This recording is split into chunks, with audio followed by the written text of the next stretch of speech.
What is up, everybody? Welcome to episode 18 of Into the Necrosphere. My name is Jackie Smith, and on today's show, I am going to be talking to the world-renowned Joel McIver.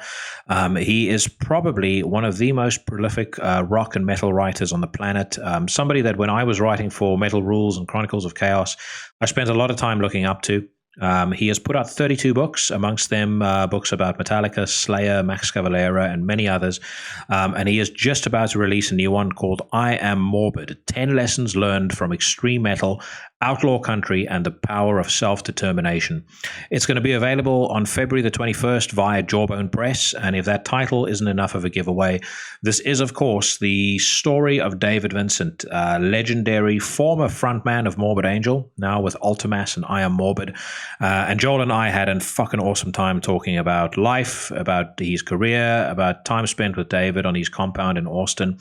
And we got very reflective on, things we'd learned in our 4 to 5 decades on this planet, which I think is probably as good a note as any to just reflect on some sad news that came out over the weekend. Joe Payne, who was the bassist for Nile between 2005 and 2007, and then Sean Reinert, who was the drummer for Cynic and Death, both passed away this weekend. Both were relatively young. I think Joe was only 35 years old and Sean was 48. And I think in both cases, neither had a history of drug abuse or alcoholism, or certainly not of health issues. So I think this has come as a real sudden and traumatic shock to their friends and families. And for what it's worth, my thoughts and my condolences go out to all of them. I think it would only be fitting to play a track by Death, and I think that is a suitable tribute to them. So this is a song off the album Human. It is called Lack of Comprehension.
lack of comprehension by death, a timely reminder to us all that life is too uncertain and too precious to spend any of it fucking around. And I do hope that if nothing else, that Sean Reinert and Joe Payne's families will take away from this tragedy the reminder that the legacies and the memories that these two guys have left behind is going to outlive them for many decades over, and is going to continue to bring a lot of people a lot of happiness. Just a reminder that if you've only discovered this or if you've discovered the show on YouTube and you prefer listening to podcasts on your phone or on your mobile device, you can also check us out on iTunes, Stitcher, Spotify, and any other reputable podcasting service. Also, stay tuned after my conversation with Joel. Because I finally got around to watching Dr. Sleep, the sequel to The Shining. So I'll share my views with you on that movie. And I'm also going to share my views on the new Kirk Windstein solo album. So that just got released this weekend. I've been looking forward to it for quite some time because I'm a massive Crowbar fan. And as far as I'm concerned, Kirk is one of those guys that could probably fart into a microphone for 45 minutes, and I would find it interesting. But before I get to that, please welcome to the show for the first time ever, Mr. Joel McIver.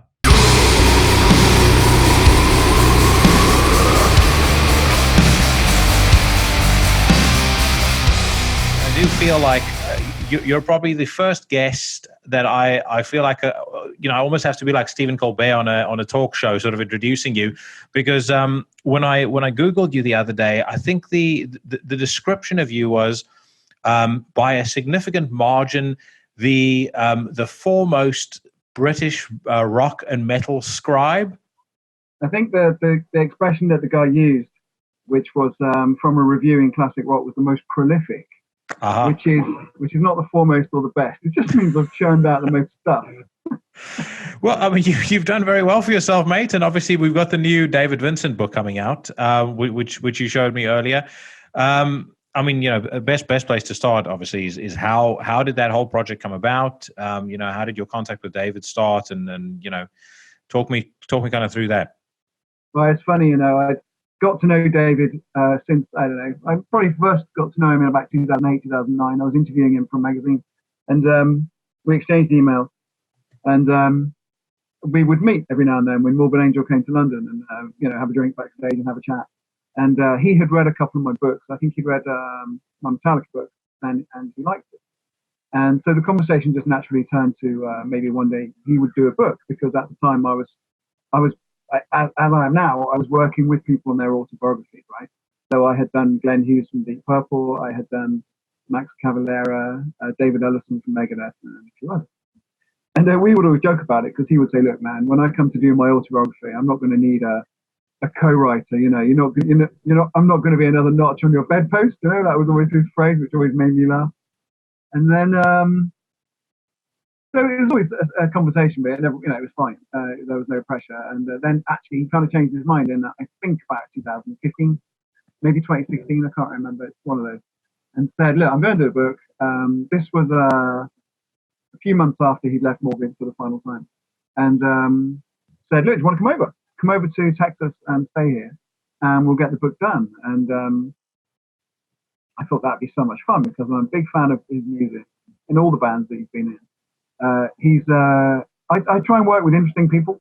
So I've worked with people from most walks of music, not just metal. And I choose people that I'm interested in and whose music I like, and who just have an interesting life and an interesting worldview. And he's a philosophical man. He's very educated. He's very cultured. He's very funny. All the good stuff you want. The kind of person, if you said who would be what kind of person you want to sit down and have a beer with, and have a chat about life, it's this kind of guy. And so I went over, and I spent a week there in their place down near Austin. It's amazing. It's a lovely house they have down there, outside Austin. Super quiet, beautiful, got a ton of area in the country. And we banged it out. And what that means in practice when you do these books, and I've done 32 books over the 20 years I've been writing, but actual people's autobiographies that I've written with them or for them, if you will. I think I've done 8. And across those 8 books, I think it's 8. It's all on Wikipedia. The process is that you sign a collaboration deal, so everything's square up front. And then you get the publishing deal going with whoever's publishing the book. And to write the actual book, I sit down and I interview these people about their lives. And that can be done chronologically. It doesn't have to be. That's often the easiest way to be. You can literally start by saying, where and when were you born? Let's go. Pour a beer and let's roll. Mm-hmm. Or you don't have to. You don't have to do that. Usually I need, for a 100,000 word book, which is about the usual length, or 80,000, I usually need 30 to 50 hours with someone, if they're middle-aged and they've had some years of a career. And I think Dave and I did probably about 40 hours that week, which any journalist will tell you is A, a lot of interviewing, and B, an awful lot of transcribing afterwards. Mm-hmm. It tends to take me at least twice as long to transcribe an interview as it does to do it. And the book deal was signed with a company called Jawbone over here, who's done a bunch of books for me, and they're really good. They have, they distribute worldwide. They're very well known for their production values. They have made not only the standard edition, but they've also made a really beautiful luxury one, mm-hmm. which costs a lot more and it's signed and comes in a box and all this good stuff. So this is it. David came up with the title, I Am Morbid. I came up with the strap line, which is 10 lessons learned from extreme metal, outlaw country, and the power of self-determination, which I quite like. That ties in with his philosophy. I came up with the chapter titles and so on and so on. But, it was really a sort of equal labor of love. These people can't do these books unless they really, really want to. You can't do it for the money. You can't do it out of boredom or to be famous. You have to do it because you really want to. And David did really want to do it. He had all the right reasons for doing it. He has an awful lot of, I keep using the word philosophy, but that's what he does have. He's a philosophical man. He's done an awful lot of thinking. And what's funny is that, that Morbid Angel were just in warfare mode in the early part of their career. Awful lot of groupies, a fair amount of drugs here and there, although no addiction, I should stress. But at the same time, this was a clever guy, who read a lot and studied a lot and thought an awful lot. And that's interesting to me. Lemmy was similar, actually. He had a hell of a brain, a hell of an educated approach to life, but he fully indulged in the pleasures of the flesh. Yeah. So for all those reasons, it's a great story. And it's out in a few weeks after you and I are talking, mm-hmm. in February. And the foreword was done by Matt Taylor, who is an astrophysicist. He landed, you might remember, well, it's called a lander. He landed the lander on a comet that came past a few years ago. Yeah. And was renowned for that. So yeah, it's a good book. I think you're going to enjoy it. Not just for Morbid Angel fans. It's a fairly deep thinking book. And it is about these lessons. It's called 10 Lessons Learned for a reason. The stuff he's been through, incredible amounts of stuff. Trials, challenges, and learning curves. Yeah. I mean, I'm a big fan of Morbid Angel anyway, and David Vincent was always one of the guys that, for me, I really, really looked up to, probably more than most, especially when I was younger, because there was kind of an intensity and an articulation to the way he presented himself that I just really liked. He didn't, and I won't, name names and point to any specific people, but he didn't come across like just a dumb metalhead. I remember the very famous interview with him and Vanessa Warwick, and the way that he answered her questions and the way that he kind of represented himself, I just thought was just, it was just several cuts above, the average kind of metal guy. He just takes a minute to think about his answers. Yeah. And then he delivers his answers in a thought out, methodical way, and that's unusual. Yeah. But I know that, you mentioned kind of the subtitle of the book, and I know in the press release that came with it, you sort of mentioned you wanted to follow a slightly different pathway to the sort of typical normal autobiography. Can you elaborate a bit more on that? Yeah. Most of these books, and I know because I've written a bunch of them, are the story of someone who has a successful early career, stumbles somehow, whatever it may be, addiction often, and then there's a sort of a redemption and an arc, and they go back up and everyone's happy at the end. And that's not just true of heavy metal autobiographies, it's true of autobiographies in general. It's a satisfying trajectory that people follow. That's a bit of a cliche by now. So while there's some truth to that, in David's case, because he's a man who's got so much to say and has learned so much, I thought we'd structure it differently. And I themed each of the chapters according to a particular lesson which he learned at the end. It's not preachy in the sense that he wants people to learn these lessons and bow down to his wisdom. It's not like that at all. It's just observations he's making about the life he lived. So we structured it differently for that reason. So that's why it's different autobiography. So it's not like it's not like Jordan Peterson's 12 Rules for Life by a death metal guy. No, there's no rules. It's advice if people choose to take it. It's a relaxed book. It's not him wagging his finger at anybody. Yeah. I wanted to ask you. I mean, you mentioned something in earlier when you were describing the book that kind of made me think. As a Morbid Angel fan, I will definitely read the book. But when you write books like this, do you intentionally try and kind of unearth, I guess, a broader or wider spectrum to the person's character, their personality, something that might potentially appeal to somebody outside of the always. Yeah, I was about to say, and I know I'm probably sounding a bit clunky with that question, but you kind of want to present the person to somebody who doesn't know Morbid Angel whatsoever, and they'd go, actually, this is an interesting individual. Yeah, you want to transcend the niche. Yeah. So I don't want this to be a death metal book. I don't want it to be a metal book.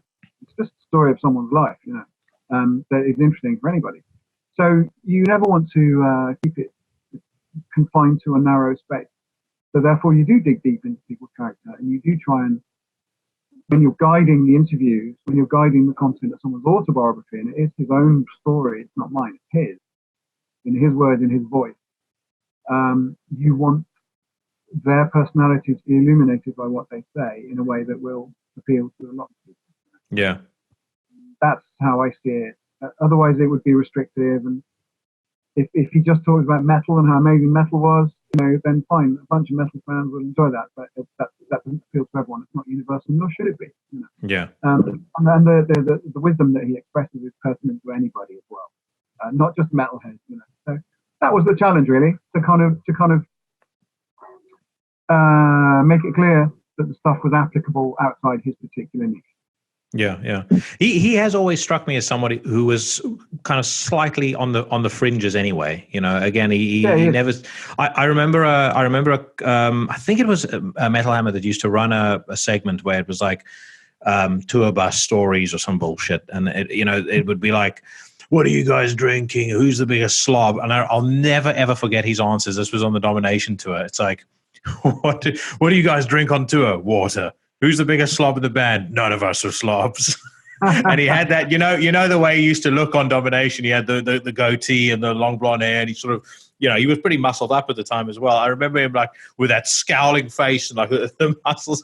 And for me, again, I don't know why I was just, an odd teenager, but I just thought that was the fucking coolest thing I'd ever read. Yeah, it was great. David will tell you at that point in his career, he was definitely. You have to read the book and see for yourself, but he had become a person that he wasn't happy with being. And again, without giving it all away, that led to some major changes in his life and some major evolution for him. But he was definitely a bit short-tempered with the press, and understandably so, actually. I totally get where he was coming from.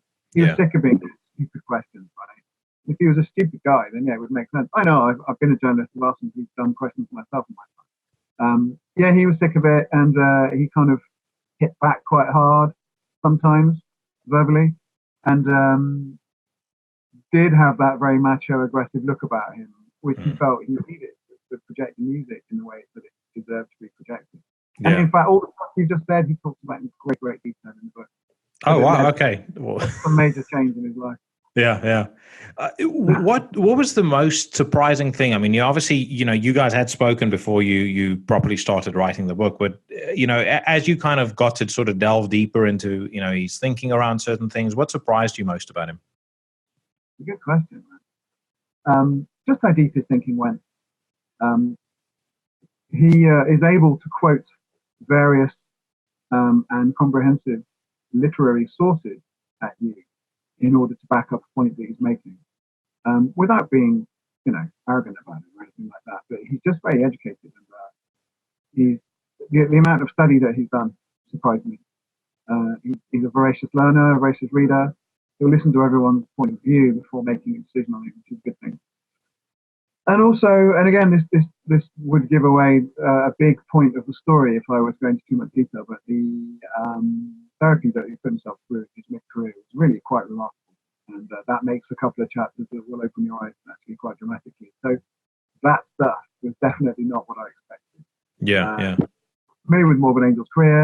I learned a lot about the dynamics of being in Morbid Angel as well. Band politics are always fascinating. Yeah. It can be an extremely productive environment. It can be very toxic, and I think you might have experienced both in this time. Another thing that surprised me when I thought about it, when it was put in context by David, was how Morbid Angel didn't have anybody like Morbid Angel around at the time. I think about death metal now, and I think, well, you had Death, you had Possessed, you had grindcore bands, the early stuff like Repulsion. And you had little bits of Sepultura and lots of thrash metal, obviously. But David made the point that there was no one like Morbid Angel, and actually he's completely right. When that first record came out, there was no one like Morbid Angel. I don't mean there were one or two bands a bit like that. There wasn't anyone. Loads came right after them, and I had not really considered that. I had thought, they were a great band, but they were one of many. Well, they were one of many by the time Blessed of the Sick came out, for sure, and even more when Covenant came out. But when Altars came out, they were completely on their own.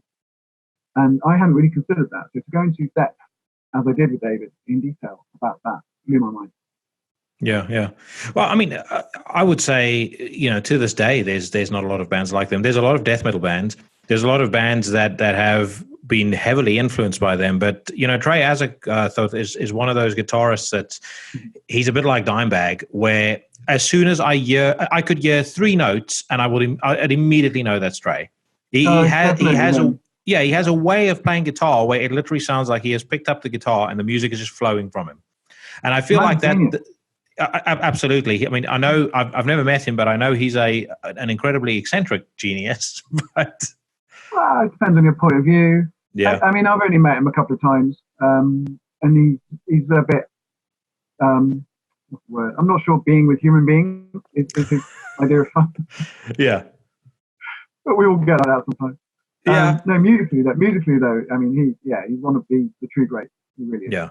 I mean, again, I think the where you go from being a great guitarist to kind of going on the Mount Rushmore of guitarists to me is when you reach that point where if someone, and that's true of any musician, but if somebody can hear you play 3-4 notes and they immediately know that it's you. When it comes to guitarists, like I said, Trey, Dimebag, absolutely there. Yeah. I would even say when it comes to drummers, Pete Sandoval, you kind of immediately know just the way that he does fills and how he kind of has the blast and that machine gun fill that he chucks in every now and then. You immediately know that it's him. So they were lucky in the sense that they had probably two of the greatest musicians that the scene has ever known.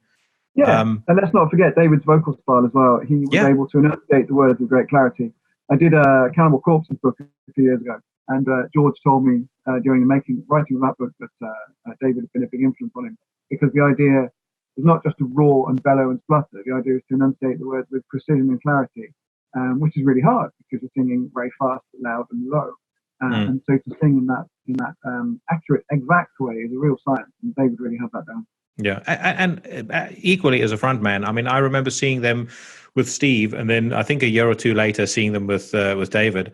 And I like Steve very much. I like his vocals very much. But, just as far as David's presentation on stage, and, he kind of has a bit of the swagger that I like in a frontman. It was there in abundance. As hell, Yeah. He's a very charismatic chap. Yeah, Steve does a good job, actually. But David's personality gave that band that extra kick. Yeah. No, I completely agree. In the same way that, Glenn's personality gave Deicide that extra kick. Oh, God. I mean, such a huge person, made it all so entertaining, didn't it? Things he said, the lyrics he wrote always killed me. And that was a great band in that time. Steve fuck yes. Was the very, very best songwriters in that genre. Yeah, no, I completely agree. And I... nice guy as well. Yeah. Well, Steve or Glenn? Steve. Yeah. No, I'm sure Glenn. I don't know Glenn, but Steve always. I've spent some time with him. He's great. Yeah, I've met Glenn. I've met Glenn once or twice. Steve, I've met. I actually my 29th birthday I spent drinking with him. One of the fucking coolest guys I've ever had the pleasure of interviewing. I just think the world of him. And Glenn he's one of asked me those to drummers do, that. yeah, Glenn asked me to do his autobiography a few years ago. Oh yeah, and I would have done it, but we couldn't find a book deal. yeah. That would have been funny. One day someone will do it, and it'll be a hell of a read. I was just about to say to you. I mean, that could be a great one right there. Yeah, I would think. So how many projects would you say you would have sort of going concurrently at any given time? Well, my day-to-day job is as the editor of two magazines, Bass Guitar and Bass Player. So they take up the majority of my time. And it's interesting, actually, what you just said about musicians who have their own unique style. That's very rare, and it's something we also look for in that world as well. People who can recognize as soon as they pick up a bass. So I do that, and then I usually have, 32 books in 20 years. That's one or two books a year. But there are some years when the book doesn't appear just because of when the book deals fall and the publishing schedules roll. I always have a book or two on the go, but the process is so long and multi-staged. So, for example, I can think of 4 books that I have agreements with people to write. We're either waiting for a publishing deal or waiting for the manager to agree something. Some logistical detail has to be done before we can start work on the book, right? But you could argue that the book is in progress. Then there's books that are being written, books where I'm doing interviews in order to write them up, or I'm doing research, or the book is written and we're now doing picture research and we're doing editing and we're dealing with the publisher, or the book is out and we're doing press. So a book can be in progress at all those stages. So right now, David's book is just about to be published. I wrote John Mayall's autobiography last year. That came out in the summer. We're still doing press for that one. Mm-hmm. Talk about a different, kettle of fish. John Mayall is an 85 blues legend. Excuse me. Next up will probably be Frank Bellows' autobiography, who is the bass player in Anthrax. Yeah. We are currently signing the deal for that. And then we'll probably start work on that in the late spring. Get written in the summer and probably come out next year, early next year. I'm sorry, it's a long answer to a question, but there are loads of different stages and loads of different projects to run through those stages with. So a book is only really done when it's been out for ages and all its spin-off volumes in different languages and the special edition and the updated edition and the paperback. All that stuff is out and ready and on the shelves. And even now, the Metallica book I wrote in 2000, which was published in 2004, is still being translated into foreign languages now, 16 years later. So these books sort of have this lifespan, if they're successful, and don't stop until every single edition that there is no longer in print and not being updated. In the case of that book, that hasn't happened. And some books never go out of print. Because, I'm not comparing myself to the Harry Potter books, but those books, for example, we never will. Or they went for decades. And things into the world, and they just go and go and go. And they take tons of preparation before you even start writing as well. Yeah. So there are 4 or 5 or 6 ideas that I have now that are in progress. Yeah. Well, another book that'll never go out of print is Dave Ellefson's favorite book, mate, the Bible. So, by the way, he is always he's another guy I've always really liked. I've always liked his attitude. He's always, in every interview I've ever seen, he always seems like just one of the most down to earth, nicest dudes you could ever meet. He's a sweetheart. He's a good guy. It says something about him, actually. He's a very religious man, but he doesn't shove it down anyone's throat. And for his book, which came out in 2013, I interviewed Kerry King. Now, Kerry King is one of the most anti-religious people there are. Quite rightly, he expresses it in a coherent way. He explains his view. And as he said to me, he was happy to do an interview for Ellefson's book, even though Ellefson is a devout Christian, because Ellefson doesn't push it on anyone. His view, he's the same nice guy, whether he's talking to a Christian or not a Christian. And the challenge that I had in that book was to present the fact that he's a man of great faith without putting people off and just sounding ridiculously sort of pious and nauseating, which can happen, So we had to pull off a balance between the rock and roll and the Christianity, and I think we pulled it off quite well. And others did well. Yeah.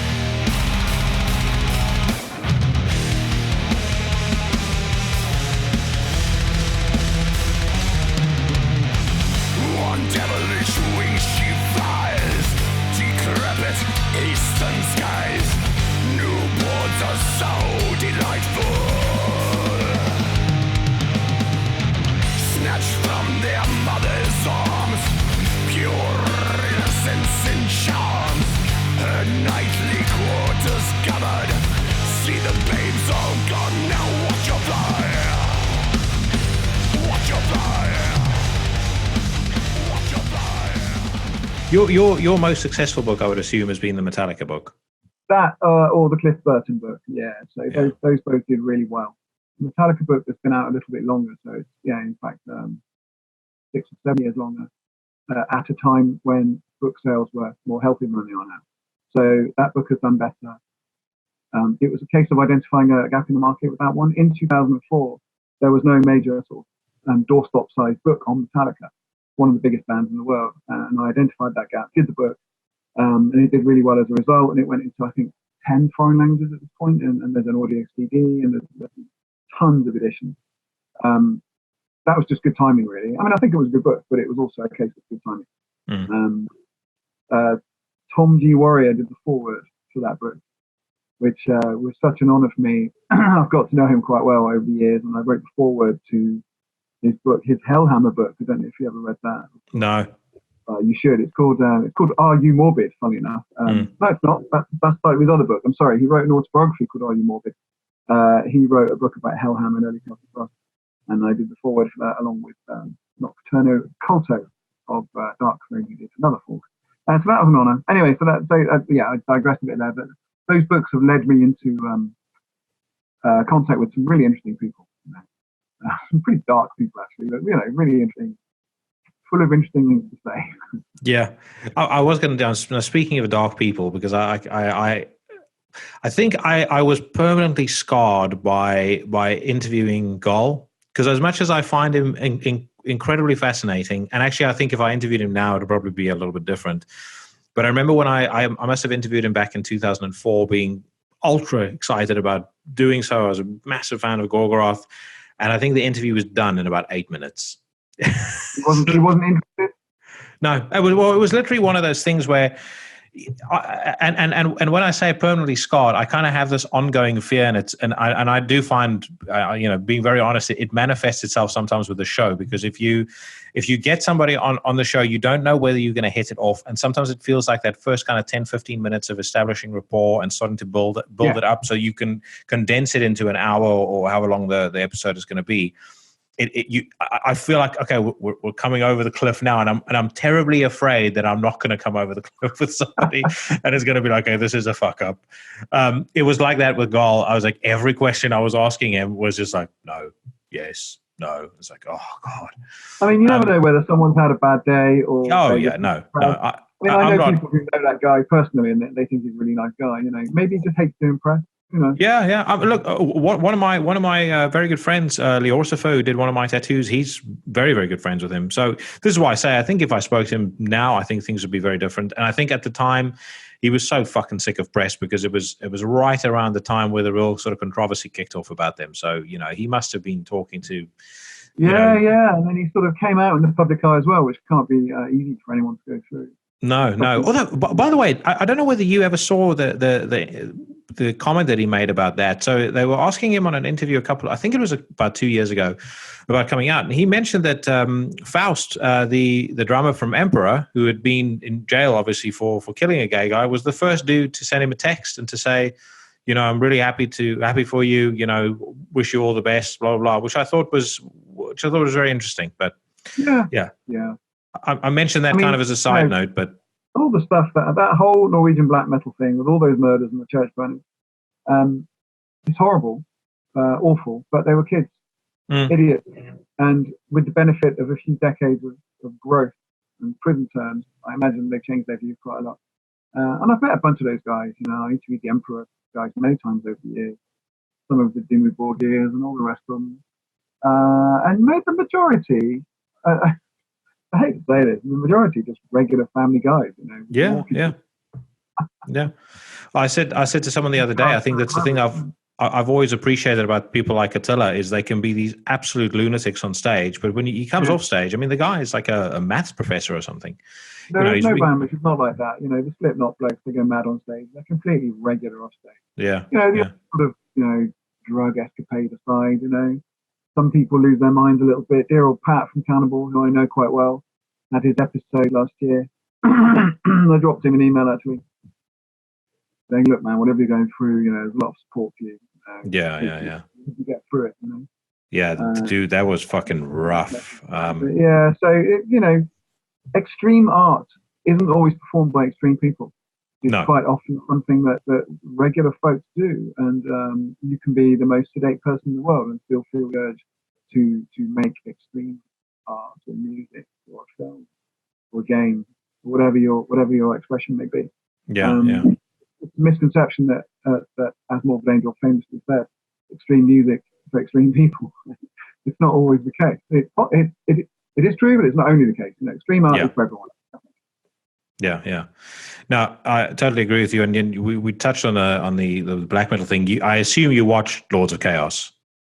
Not only did I watch it, I interviewed the director, Jonas Ackerman, right afterwards for a feature which you can read on quietus.com.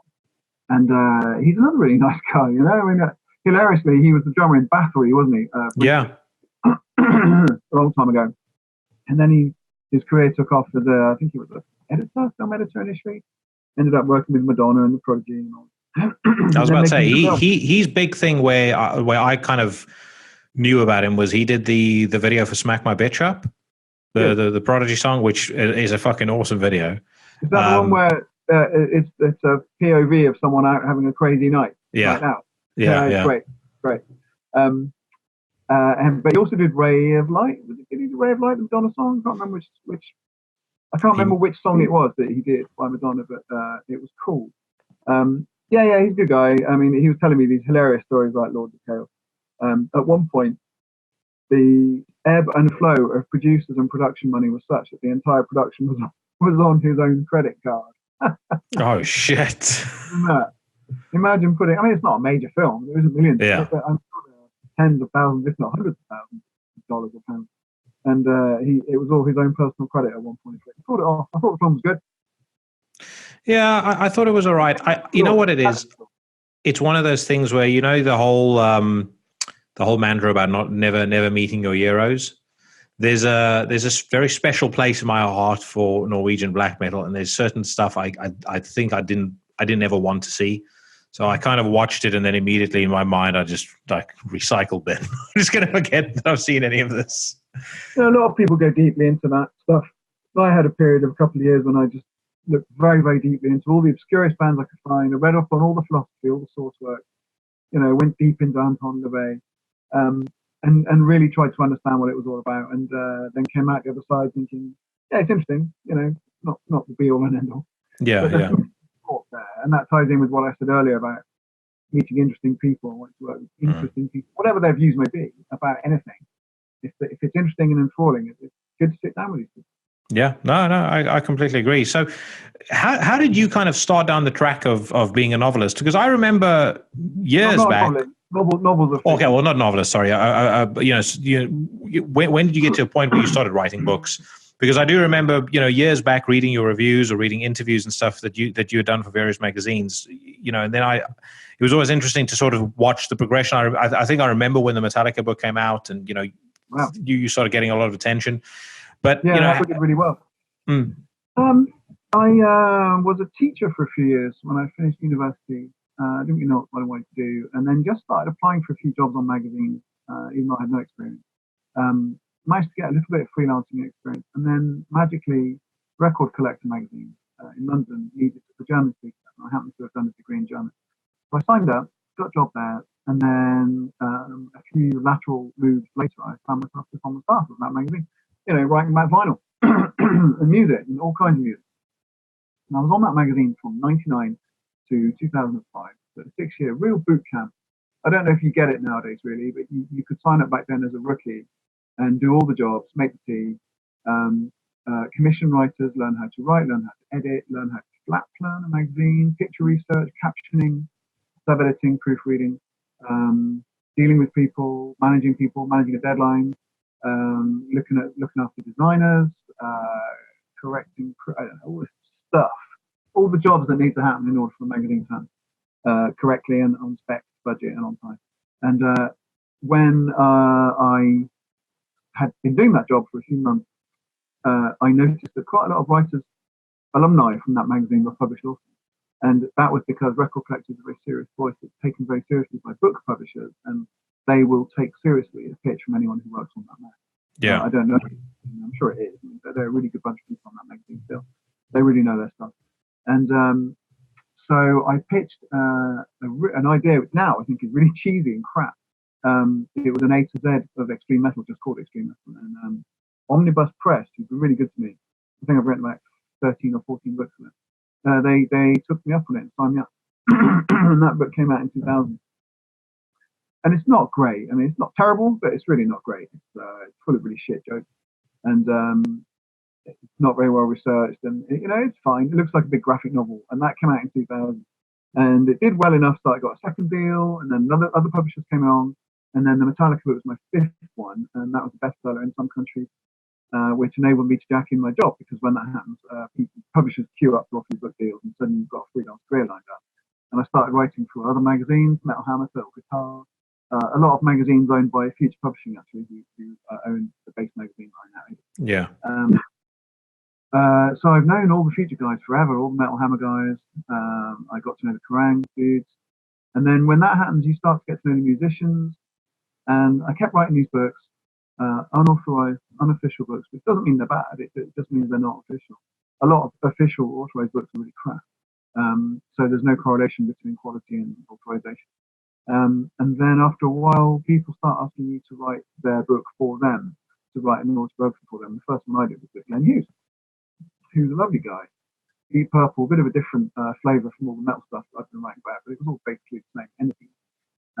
Became good friends with Glenn, spent a lot of time with him in LA and up in Staffordshire, where his parents lived at the time. And that book came out, and then that was the first one of the autobiographies of other people that I've written. And all the while, these book deals kept coming in. So now there have been, like I said, 32 in 20 years. I have, I think, the majority of the foreign translations as well. So there's a bookcase in the other room with must be 120 books on it now. They just keep proliferating. And I've got stacks of books everywhere, man. I mean, they're everywhere in this house, in all the different fine editions. Like here's one. Let you know it's from. Go. In the text is in Cyrillic, so it will either be Bulgarian, or Czech, or Russian. Mental. So all that stuff. The house is full of all that stuff. So it's been nice. It's been nice. The good thing about I'm rambling on, but the good thing about writing books is they have a greater presence in magazines. But I've written. I must have written thousands of magazine articles now. I write for the Guardian every now and then, and for the Telegraph. Classic rock, still Metal Hammer sometimes, some of the guitar mags, obviously in bass guitar and bass player, that I edit tons of my stuff. So I keep churning out all the interviews, the magazine stuff. But there's something about doing a book which is more permanent, and especially in the digital era, anything you write will outlive a book. But what's particularly nice is to have a bookcase full of solid artifacts. My kids are teenagers now, and I think they're quite proud of it. They will sometimes Google me and show that to their friends, and kind of dine out a bit on that, which is a huge ego boost for me, of course. When you write anything, you can bequeath copyright in that to your to whoever inherits your stuff, and they will retain copyright in your writing for up to 75 years after your death. Which is a nice thing to give them as well. They can have that. They can have the ownership of my books. It might only make them toughen, but it's a thing that they can have, an intellectual property which they can have, and that makes me feel really good.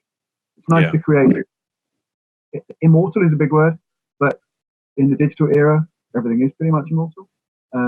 It's nice to have that legacy to leave behind, rather than just have a regular job where I was selling a product or I don't know, cooking food. No, I get what you're saying completely. The very important question in all of this, though, while you were in Austin, did you go to Franklin's Barbecue? I did not. Disgrace, mate. Should I have done? Yeah, absolutely, yes. you do eat meat, don't you? Yeah. I was just about to say when I you write for the Guardian, mate. You never know.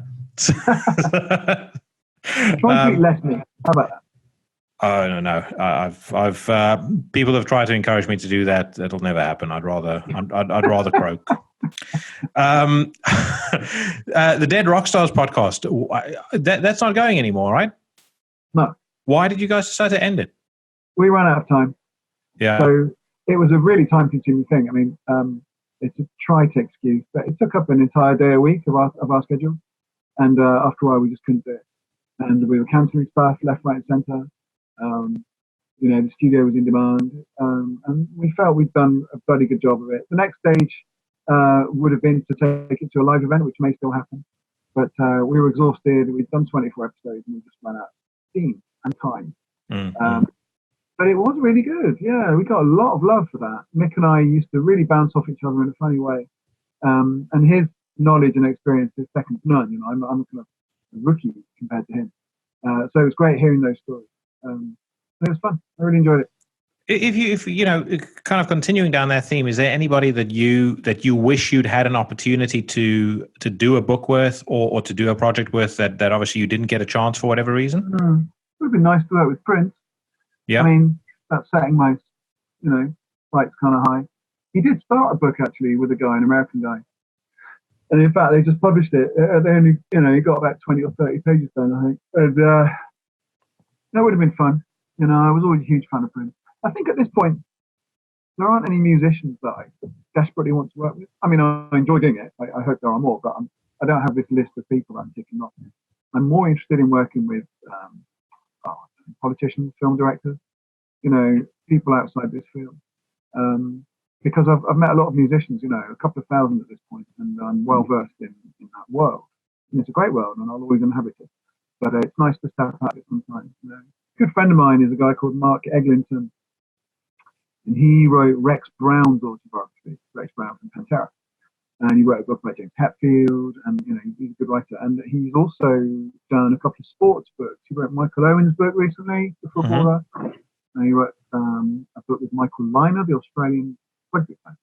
And that's a nice little diversion, actually, to move into that world, to write about sport. There's no, like I said, there's no end of interesting people in the world, that want to do books. In fact, I probably can't reveal who it is, but I've been talking to the poppiest pop band of all time lately about doing a book. It'll be interesting. I don't know if it'll happen, but it'll be funny if it did. Bros. Not Bros, it's more poppy than yeah. Bros is like Slayer compared to this band. Okay. I'll leave you guessing about that. All right. Any kind of dream? You mentioned sort of film directors or politicians. Any dream projects? Anything in particular that you kind of have on your bucket list to want to do? Not really. It's a boring answer, but I have probably 7 or 8 ideas for books, the majority of which will happen, with interesting people in the music industry. And on top of that, I do a lot of journalism, and I'm a dad, and I have a good life. So all that is where I want to be. I don't actually have any major goals to achieve at this point.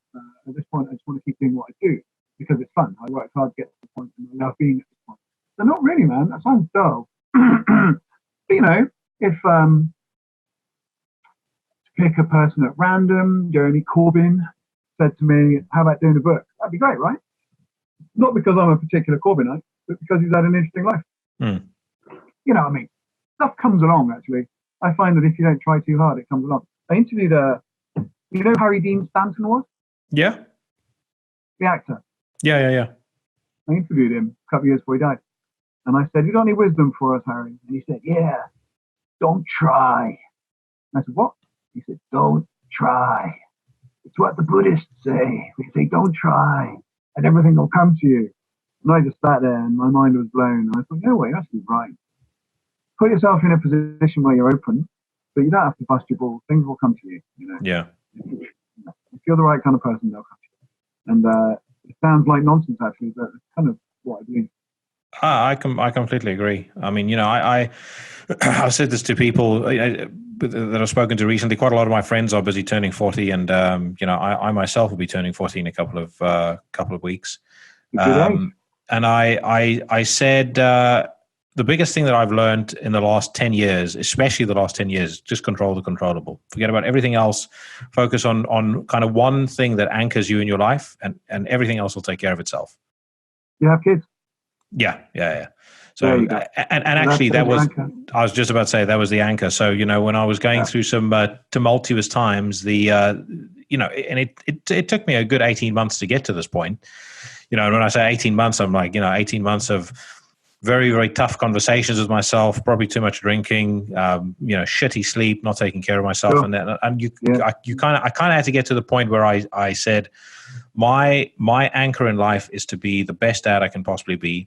Being the best dad I can possibly be means I need to take care of myself physically. I need to, kick ass at work. And I need to focus on spending as much quality time with my daughter as I possibly can. And as soon as I got into the mode of thinking that way, everything else just started working so much better. Career went better, training went better. Everything in life just went a lot better. Yeah, once the foundation of your life is in place, then you can build on it. If it's not, then nothing can settle. For me, I figured out a while ago what the cornerstones of my self-esteem are, and they are being a good dad first. I have 2 teenagers, so they need my time and my energy, and they deserve it. And being a successful author, that was important to me. Not for egotistical reasons, just because I wanted to achieve at it. Yeah. That's it really. Those 2 things, and then those things are in place, then the details can be taken care of. Now, I know your kids are proud of Dad's writing. What do they think of Dad's music? Is the question. They love it.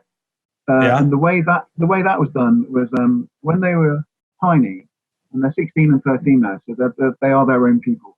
But when they were tiny little kids, we would play all kinds of music and dance around the kitchen, and among those music, I would throw in a song by Cradle of Filth or a song by Slayer, and it would be played quietly with treble rolled off, so the screams and the cymbals and the blast beats weren't frightening to them. They could just hear someone going, and I would say, I swear it's true, I would say, shall we have the running around in circles music now? Put it on, and we all run around in circles. And they would go, and they loved it, and it was the best time with Mum and Dad, and my wife Emma would do it as well. And then we'd go back to the regular music and just keep doing that. But because I didn't force that stuff on them, it was just part of the regular day-to-day diet of listening. And in the car, when we were driving anywhere, it was just part of normal music for them. So, and then my daughter, when she hit, 13 or 14, she got really into metalcore. Not because I pushed her that way, but because she already had a background in metal, so she could go there and find it and enjoy it. She's a bit of a goth, which is great, a happy one. And my son is pretty much into everything, but his big thing is that he's a drummer. He's a really killer drummer. And we're all musical in my family. I play bass, my wife sings, my daughter plays piano, and my son plays drums. So we all do stuff, but none of us can do what any of the others do. So it's quite nice to know. So all this is really part of what I'm saying. If you have this if your family is all doing their own creative stuff and being productive and being happy, everything you do on top of that can be successfully built on and will work. Once the foundation stones of your life are in place, and I'm very glad and very, very lucky, touch wood, that they are. Because I've got 50 coming up, man. You talk about turning 40, I've got 50 around the corner. And that's actually I feel really good about that. That's actually I feel better about turning 50 than I did about turning 40, because I think I've got a lot done. And I've seen my kids grow up, and stuff like that. And I feel like 50 is quite a good run, actually. Not old age, but at the same time, a lot of people don't make it this far. And no fault of their own. So it's an interesting time of life, I have to say. But unfortunately, though, people keep asking me to write books with them, and people that I respect do as well, like David. It's been a conversation about David Vincent. I mean, the manager. He's quite an intimidating man if you allow him to be, because he's clever and he's direct, and he doesn't talk bullshit or tolerate fools. But if you meet him on his own level, then he's a really good friend and a good guy, and that's what's happened to me. But I might not have had the the presence or the girth, as it were, the kind of the strength to meet someone like that face to face, toe to toe, in discussion 20 years ago. But I know I wouldn't have happened. So you kind of develop, don't you, as a person, your skills, mature, all that good stuff happens. It's been great to feel that happen. Yeah. Mate, I think that's about as good a note as any to finish things off. Thank you so much for coming on the show, and I really appreciate it, man. And I look forward to seeing you soon. We'll have a drink and continue the conversation. Without a shadow of a doubt. So thanks for everything. All the best for the future, and we'll definitely see each other very soon. We will. Take care, my friend. All right, dude. Take care of yourself. Bye-bye.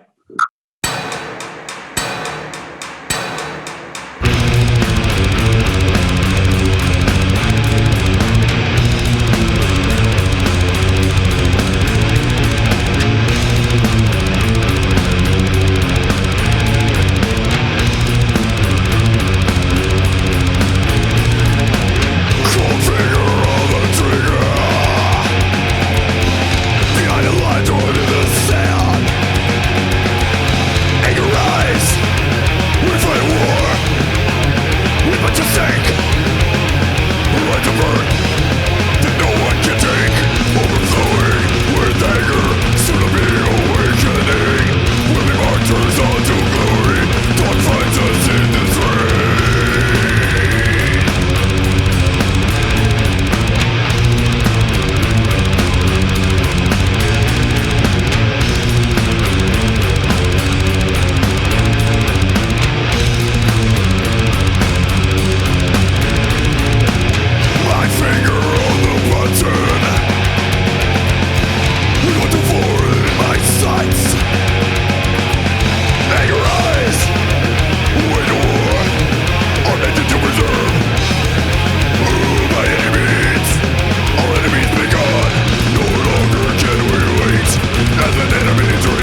thank you so much to Joel for joining the show.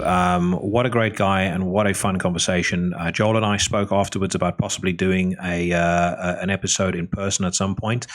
So who knows? I might make some upgrades to the to Mean Street Studios and have him over for a couple of beers. Apologies if the sound was a little bit whack. We had a few false starts. He couldn't seem to connect his microphone to Zoom, which meant that he had to use his laptop microphone, which was a bit muffled. But I used all the trickery that I possibly could on Adobe to try and get it as clear as possible. So hopefully you heard it okay. Now I want to talk about Dr. Sleep. So I mentioned that I'd finally gotten around to watching this movie. It is the sequel to The Shining, in case you don't know. The Shining and Dr. Sleep were both written by Stephen King. The film version of The Shining, directed by Stanley Kubrick. Dr. Sleep, directed by Mike Flanagan, who did House on Haunted Hill, Hush, Oculus, and a couple of other horror movies. Succinctly speaking, the plotline involves Ewan McGregor playing a grown-up Danny Torrance, the little boy from the first film, who has to protect a little girl played by Kaylee Curran, who has the shine as well, which means that she can see into the future and she has enhanced intuition, and he has to protect her from a cult called the True Knot. So I will start by saying that I enjoyed this movie more than I expected that I would. I actually avoided watching it at the cinema and was planning on avoiding it altogether because I have so much fondness for The Shining, as is evidenced by the poster behind me, and also by the fact that if you listened to my top 10 countdown with Jeremy Wagner, you would have heard me wax lyrical about that for about 15 minutes. So I didn't really want, as childish as it sounds, I didn't want anything kind of tarnishing my experience of that movie in any way. But anyway, broke down, watched it. Like I said, enjoyed it more than I thought I would. I feel like there are kind of two concurrent threads to this movie. And if somebody had told me that Stephen King had written this alongside somebody else, or that two separate people had written this, and that somehow it just kind of got directed together as one film, I would probably believe you. On one hand, you've got Danny Torrance's struggle as an adult to come to terms with his abilities, with his father's death, with everything that led to his father's death, and also with the strained relationship that his mother had, or that he had with his mother. That portion of the story is extremely interesting. It's really gripping. It's very well crafted, and Ewan McGregor plays his role as well as you would expect. The second part of the story is, and again, like I said, these run concurrently, so it's not split into two, but the second thread, I should say, in Dr. Sleep is the story about Danny having to protect Abra, the little girl, from a cult called the True Knot. And really, for me, as much as this is kind of supposed to hold the story together, I didn't enjoy it. I didn't think it's particularly well done. And it felt less like a horror to me and more like a really bad episode of True Blood. So it's not scary. It's very camp. It constantly splits between Abra, the little girl, and then the scheming of the bad guys. And, you know, if you had to draw a distinction here between Stanley Kubrick and Mike Flanagan, Stanley Kubrick has the ability to create tension and to build atmosphere into pretty much anything or any shot in The Shining. Whereas on this movie, you get the impression that Mike Flanagan thinks he is directing something that's incredibly scary. But I don't think there's a single moment in this film where my pulse raised more than about 2 beats beyond my resting pulse rate. It's much less horror, much more fantasy, yeah, like I said, it just doesn't work in my opinion. Now, that being said, I did say that I enjoyed this more than I thought I would, and that's in part due to the fact that Ewan McGregor is very good, and the first thread of the story is interesting. The last half hour of the movie kind of sees Danny, Abra, and the main villain, a lady named Rose, back at the Overlook Hotel. It also sees the return of several characters from the first story. So Jack Torrance is there as well, although he's not played by Jack Nicholson, which is something else I didn't like. And I don't expect them to have Jack Nicholson there now that he's, I think, 83 years old. But still, I just don't. The idea of anyone but Jack Nicholson playing Jack Torrance doesn't sit well with me. But it is cool to see the Overlook Hotel again. It's recreated in meticulous detail, although obviously now it's really kind of broken down and run down. And it's been abandoned for however long there was between the main story, between the original story and between the sequel, and I think that's about 30 years.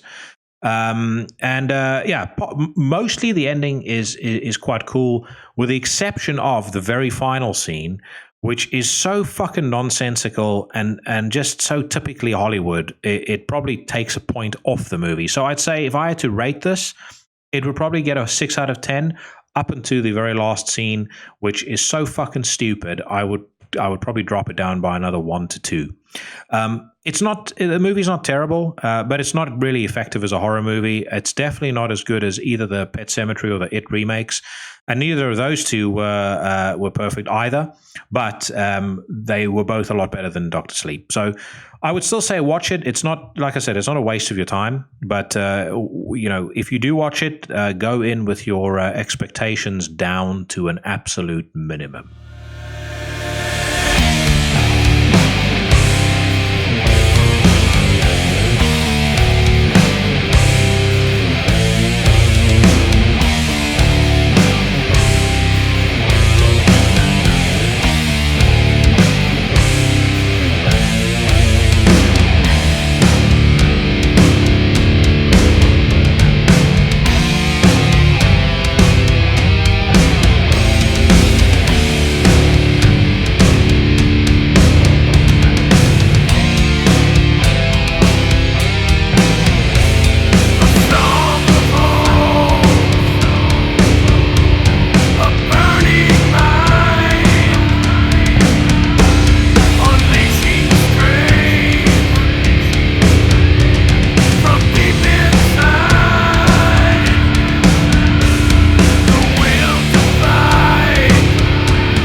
So you just heard a clip there of Dream in Motion, the solo record by Kirk Windstein of Crowbar and Down fame.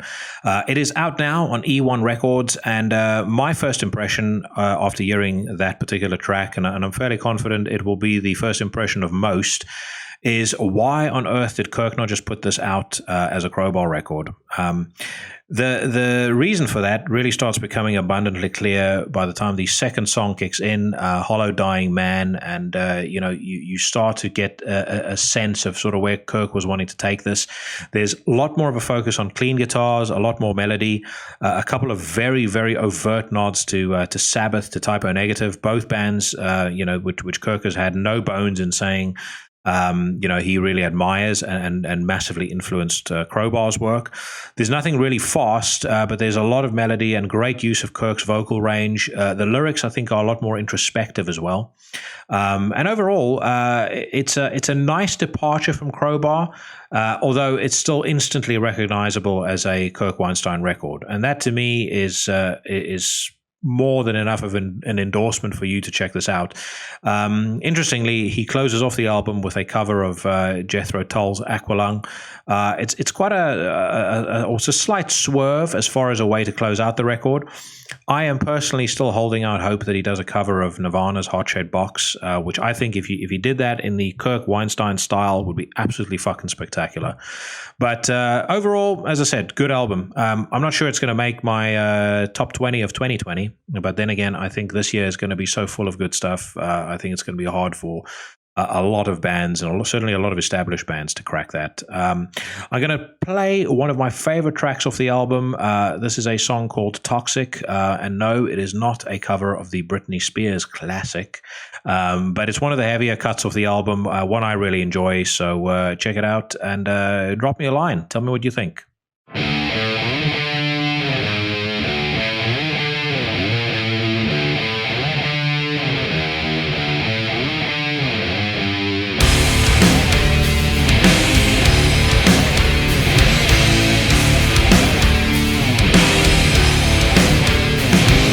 Twist up my world.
That was Toxic by Kirk Windstein off the album Dream in Motion, out now on E1 Records. And this is me signing off. Next week, I'm going to be talking to Mike Hill of Tombs. Tombs are, without a doubt, one of my favorite bands. They brought out my second favorite record of 2017, a album called The Grand Annihilation, and pretty much all four of their albums have been my favorites in the year that they've come out. Their new EP, Monarchy of Shadows, is coming out on Season of Mist. Everything I've heard of it thus far is absolutely fucking killer. Mike is a seriously intense cat, and I had a great conversation with him about black metal, about MMA, and about various other things. So come back next week, and you can be thrilled with that conversation as well as whatever else I think of talking about at the time. In the meantime, wherever you are, wherever this podcast finds you, whatever you're doing, I hope that you are happy and healthy. From the mean streets of Surbiton on the outskirts of London, I am bidding you all a fond farewell.